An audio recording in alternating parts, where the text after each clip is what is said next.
You don't have to go to film school to become a successful screenwriter. I've been a professional screenwriter for over 2 decades and I never went to film school. In fact, I believe that for a lot of people, going to formal education to learn how to become a screenwriter might actually do more harm than good. In this video, I'm going to explain to you exactly how I became a professional screenwriter without going to film school and why you can do it too. I grew up with movies, so movies were always a part of my life. It was something that was always around me when I was younger. I never thought that I would become a screenwriter. I never thought that I would become a filmmaker. I'm talking about the 80s, with Betamax videos, VHS videos, the videos before Betamax, which were these really massive tapes that you had to use a projector to watch them. And we had one of those in our house and only 3 movies. And the 3 movies that we had were Towering Inferno, King Kong, and Michael Jackson's Thriller. And that was the beginning of my film experience. And after that, of course, there was Star Wars, there was Indiana Jones, there was Superman the movie, and so on and so forth. And I was watching movies all the way back to the classics of the 40s, 50s, Hitchcock, and all of these things. Now, that gave me a foundation in film and in storytelling and really just absorbing it subconsciously in the way that stories or classic stories were told. But it wasn't something that I ever believed that I would professionally do for a career, is to become a filmmaker, let alone becoming a screenwriter. I mean, that was beyond my imaginations, because at that point, and especially when a lot of people grow up, the screenwriter is obscured.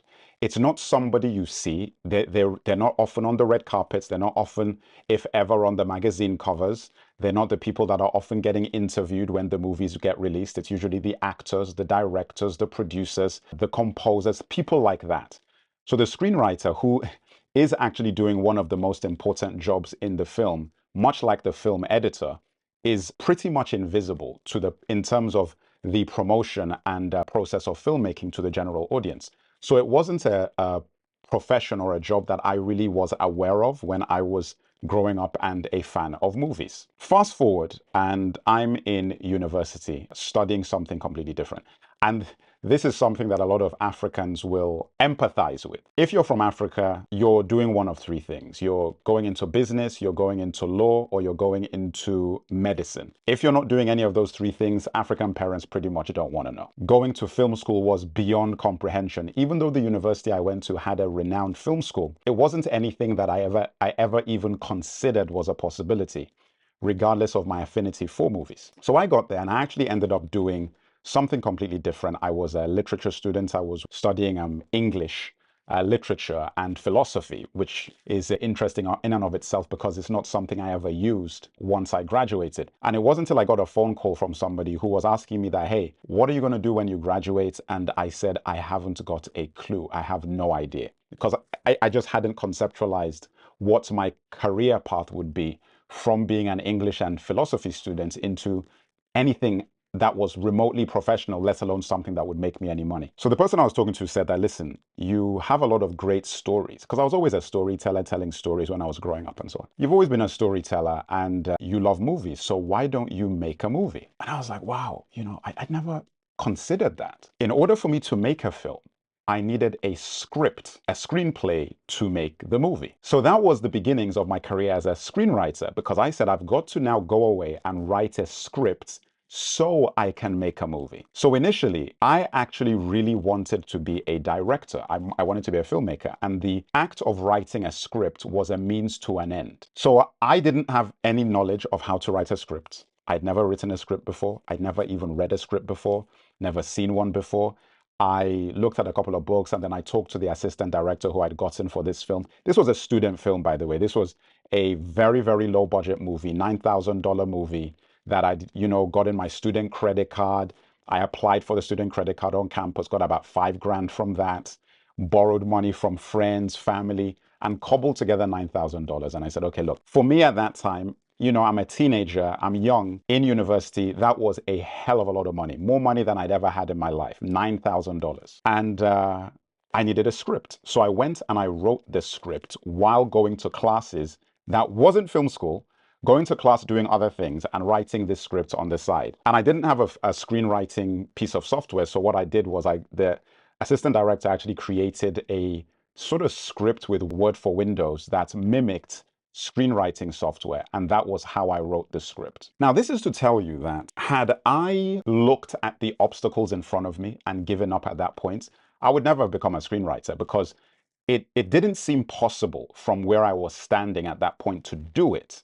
But I went forward anyway, and I figured out a way to create a screenplay just from looking at examples online and coming up with using the story that I had in my head and figuring out a way to translate that into a screenplay just from looking at examples that I could find. We take this movie to the Cannes Film Festival. We go there just with our bags, and classic Hollywood story. I'd seen these movies about how you take your movie to the Cannes Film Festival, you try to get it sold and so on. We'd made this thing, for $9,000 with a script that I'd written on Word, go to the film festival, and we just go from pavilion to pavilion. So for those who've been there, every country has a pavilion, and each pavilion houses all the producers, production companies, film festivals, executives from that country. They just use that as their base camp. So we were just hitting all these things, and I had my, the business cards, which had the film website printed on it. We had DVDs of the movie and so on.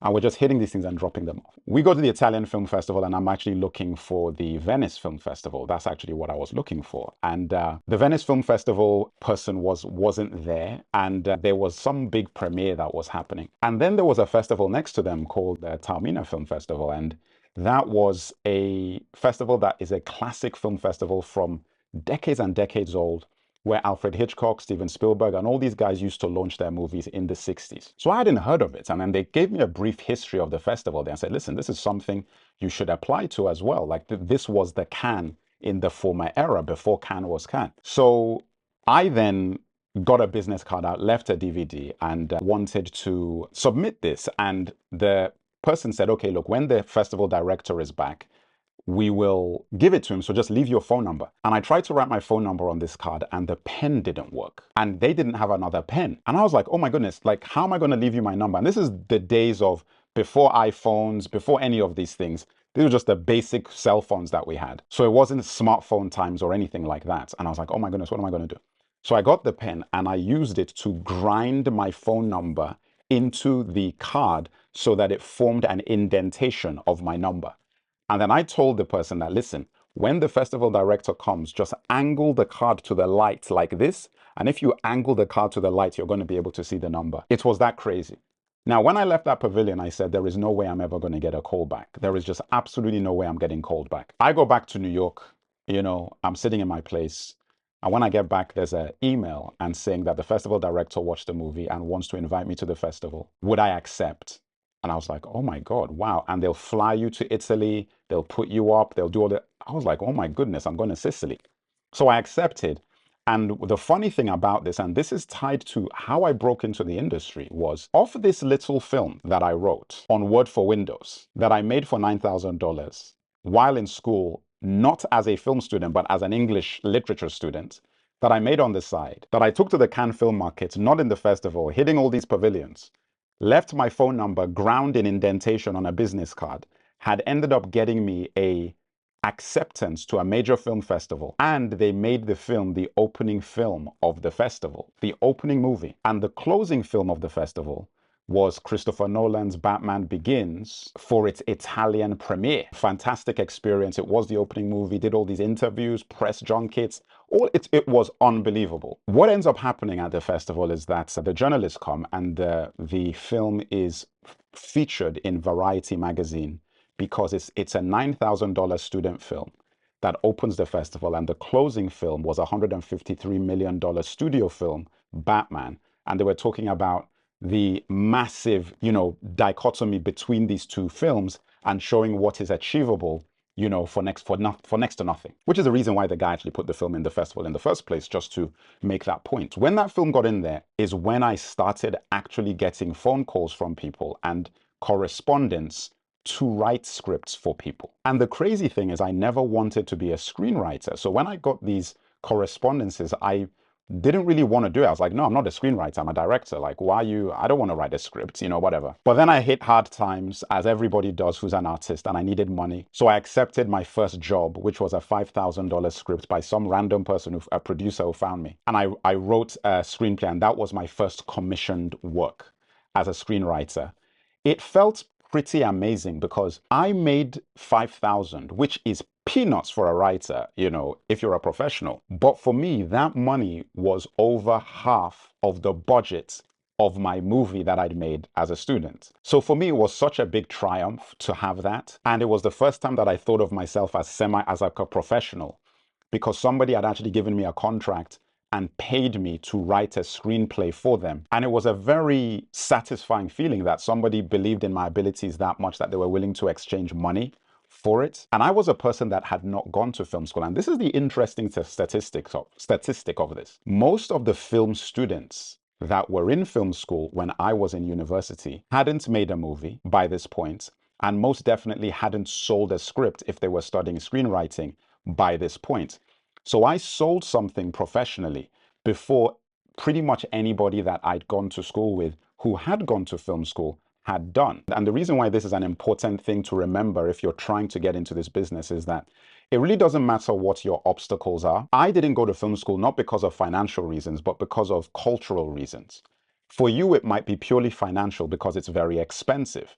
So you're looking at a situation and saying, listen, I don't have tens of thousands of dollars to spend to go to film school. So therefore, I'm not going to be able to become a screenwriter professionally because I don't have the money to get the training required. What I'm trying to show you is that that should not be your obstacle. It doesn't need to stop you from doing this, especially in an era now where there are so many resources to allow you to learn how to become a screenwriter and to learn the techniques necessary. The beauty of this, especially if you're on my channel and you've been watching my videos and the way I'm designing the videos and the information I'm giving is to give you a very solid platform for you to really take control of your destiny in this business and in this craft specifically.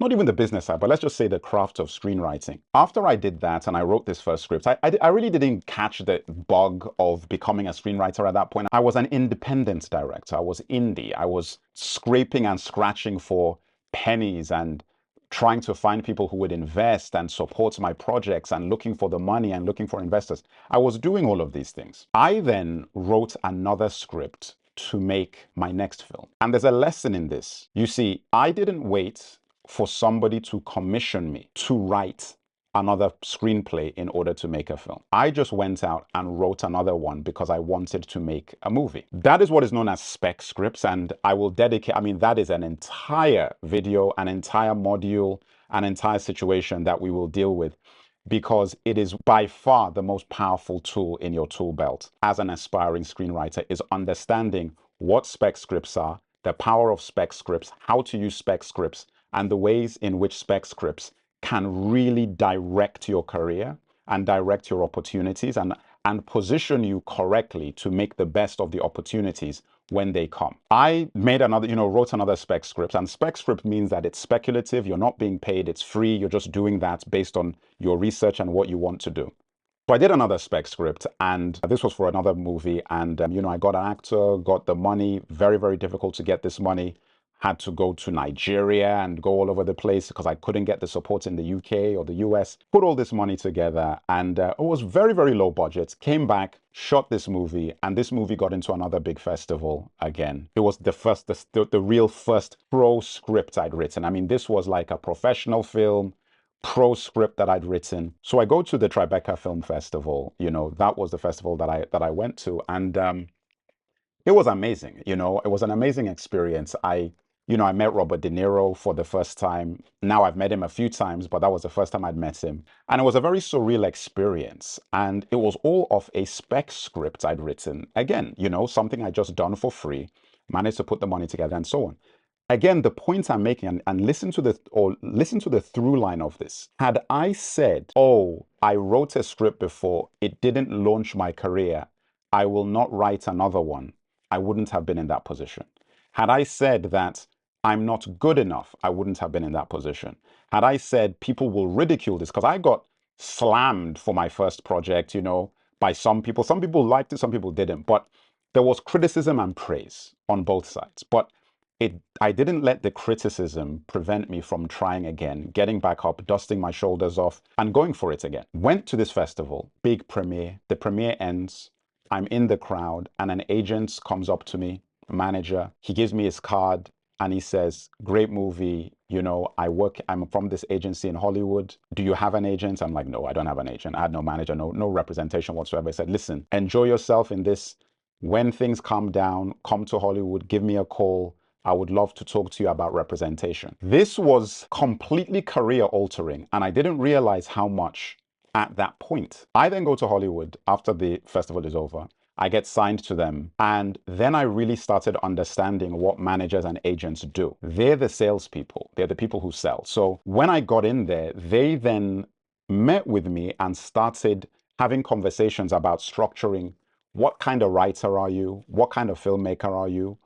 How do you want to position yourself? Here's what the market is saying. Here's what you do. How do we marry you to that market? What should your next script be? What should your next project be? Who should you meet? Who should you not meet? All of those sorts of conversations, things that I'd never thought about before, but it was very, very strategic. That was how I became a professional screenwriter. All of a sudden, I was in a position where I had an agent, I had representation, and it all came off that student film that I wrote on Word that then led to my next spec script that led to a festival that put me in this position. And I was a guy who did not go to film school. I did not have the formal training. I'd learned a lot of this stuff myself through trial and error and so on and so forth. That was the way I did this. And then all of a sudden, I was in that position and had the meetings and started writing scripts that then allowed me to have a career. It's really important for you guys to understand that you have the capability of doing this. And hopefully listening to my story has given you the confidence that if somebody like myself, who never really believed I was going to be a screenwriter, never believed I was going to be a filmmaker, had basically no money, to do any of this, didn't go to film school, didn't have any professional training to be a screenwriter formally in terms of taking those courses and everything, has been able to make a 20-year career where my primary source of income for the last at least 15 years has been scripts and selling screenplays to studios. Like literally, that's how I pay my bills. That's how I survive. That's a very small percentage of people. So don't get me wrong. I'm not saying that everybody will be able to do this. And I also believe that there is a change in the industry where now you are actually in a better position, because I don't believe you need to have a traditional professional screenwriting career to be able to make your films or get your films made as a screenwriter, because of how technology has advanced. And the fact that the ecosystem and the places you can actually monetize your screenplays or monetize your screen ability is so numerous now. I mean, there are people who need screenwriters for YouTube videos, for commercials, for Instagram videos, for copy, for blogs, for websites. The skills that you learn as a screenwriter is like, there are just so many opportunities to use it now that are far beyond what there were back when I was starting out, when really all there was in terms of the internet were websites. And websites were on HTML, very, very difficult to use and clunky. There are so many opportunities for you as a storyteller that you can use these skills and apply them and make a lot of money. More money than you could possibly imagine. And that's the point of, this platform that I'm creating and this community that I've created. You can go to the link in the description if you are interested in knowing more about my community, the Screenwriters Workshop, which is a guided community, a guided learning community that I'm in, that I curate. And with my students, I basically help you go from A to Z as a screenwriter. So even if you've never written a word before, you have no experience, or if you have some experience, but you want to maximize your skills or improve, this is a fantastic community, because the way I've designed this is these are all the things I wish I had when I was starting out, so that I wouldn't make a lot of the mistakes that I ended up making en route to becoming a professional screenwriter. Of course, there are books that you can read. There are a lot of books you can read. There's a lot of information. As I said, YouTube is a big thing now. It wasn't back in the day. So that's another fantastic resource. I think the problem with these is knowing what to read, what is worth reading, how to distill that information. That gets very difficult. I'm not the biggest fan of learning that way, because I believe that for screenwriting, it's a marathon, not a sprint. And it starts with your mentality, your mind, getting your mind in the right place, getting your emotions under control. And then it's about repetition and practice and guidance. Having a mentor, having somebody around who understands the business and can guide you so you don't make those mistakes, but also being surrounded by like people who are also supportive of your process because they are trying to walk the same path and go on the same journey as you are. I didn't have that. I wish I did, because it would have transformed my experience and would have definitely accelerated my pathway to becoming a professional screenwriter. Hopefully this video has been useful for you, and hopefully it's diffused some of your fears that film school is an obstacle to your ability to become a professional screenwriter, because I'm sitting here to tell you that it shouldn't be, and it isn't. Now that you know you can become a screenwriter without going to film school, make sure you're signed up to my newsletter linked in the description, which also gives you access to my free ebook if you want to learn more about screenwriting. And if you want to know 5 techniques to write an opening to your screenplay nobody can turn away from, watch this video right here.